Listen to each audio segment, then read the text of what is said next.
Welcome to my YouTube channel. මං හිතනවා හැමෝම සතුටින් පරිස්සමින් ඇති කියලා. ඉතින් යාළුවනේ මං අනුරාධපුරේ ගිය වෙලේ හොඳටම ඕවට හොනානේ. ඒ හින්දා මුණ ටිකක් ඩල් වෙලා ටයර්ඩ් වගේ පේන්න පටන් අරන්.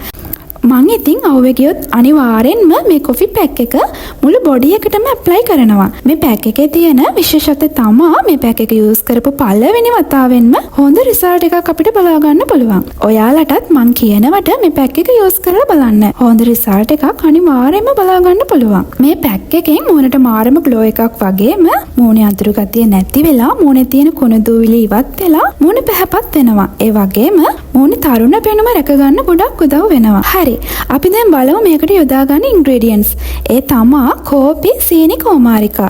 අපි බලමු මුල්ම ඉන්ග්‍රීඩියන්ට් එක ගන්න කෝපි අපිට ස්ක්‍රබ් එකක් විදිහට කොච්චර වැදගත්ද කියලා. කෝපි වලින් අපේ සම මතු පිට තියෙන මැරුණු සෛල ඉවත් වෙලා මූණට දීප්තියක් ලබා දෙනවා වගේම කෝපි වල තියෙන කැෆේන් නිසා වයසට යාමේදී හැමේ ඇතිවන ඇදෙන සුළුභාවය නැති වෙලා සම වයසට යාම පාලනය වෙනවා.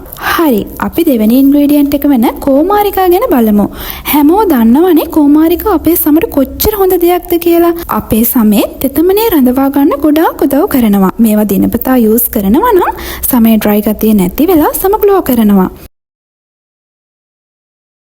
ඒ වගේම සීනි මගින් අපේ මැරුණාම ඉවත් කරගන්න ගොඩාක් උදව් වෙනවා. හරි. අපි දැන් පැක් එක හදාගමු. මුලින්ම කියන්න ඕනේ ඔයාලා මේ පැක් එක හදාගන්න යූස් කරන හැම දෙයක්ම හොඳට පිරිසිදු කරලා පාවිච්චි කරන්න. මොකද මේක අපේ සමට යූස් කරන දෙයක් හින්දා. මේ ටික තමයි අපේ පැක් එකට ඕනේ වෙන්නේ. ඔයාලට නැචරල් කුමාරිකා යොදා ගන්න පුළුවන් නම් ඒ කුමාරිකා හොඳට පිරිසිදු කරලා ගන්න. මොකද කුමාරිකා වල තියෙන කහ පාට ද්‍රවණය ඒකෙන් අපේ මූණ කසන්න පටන් ගන්නවා. ඒ ඒවා හොඳට එල්ජලියෙන් සෝදලා ඉවත් කරගන්න. අද මම මේකට යූස් කරන්නේ නැචරල් කුමාරිකා වුණාට ඔයාලට ඒවා නැත්තම් කඩේ තියෙන කුමාරිකා ජෙල් එක උනත් යූස් කරන්න පුළුවන්.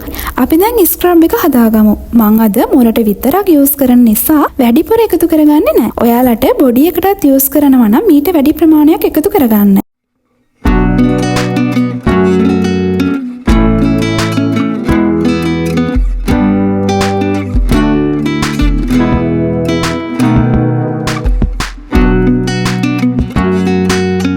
මේක මික්ස් කරගමු. මේක හොඳට තලපයක් වගේ වෙනකල් මික්ස් කරගන්න.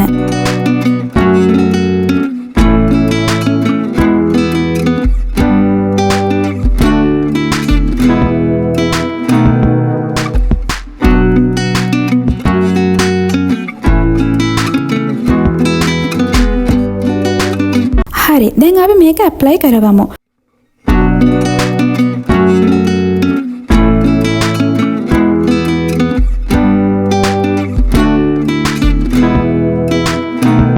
පැක් එක ඇප්ලයි කරලා විනාඩි 10ක් වගේ තියලා පිරිසිදු වෙල් ජලයෙන් සෝදලා ඉවත් කරගන්න. ඔයාලා මූණ උඩු අතට මේ විදිහට ඇප්ලයි කරගන්න. ඇස් වටේ ප්‍රදේශය මග ඇරලා ඇඟිලි තුඩු වලින් ඇප්ලයි කරගන්න. කොයි වෙලාවකවත් මූණ තදින් නම් අල්ලන්න එපා. සෝදනකොට නම් සබන්, ෆේස් වොෂ් වගේ දේවල් නම් පාවිච්චි කරන්න එපා.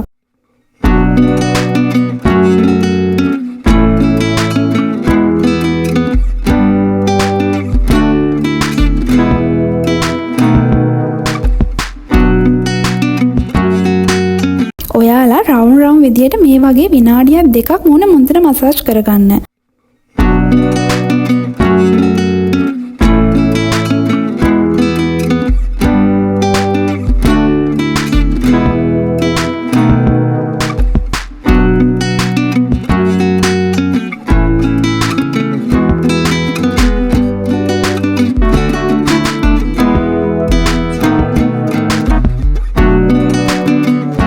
බලන්නකෝ ගයිස් මගේ මූණේ තිබුණ ටයර්ඩ් ගතිය නැති වෙලා මූණ නිකන් ග්ලෝ වෙලා වගේ. ඉතින් ඔයාලත් මේ පැක් එක සතියට දෙපාරක් වගේ යූස් කරන්න.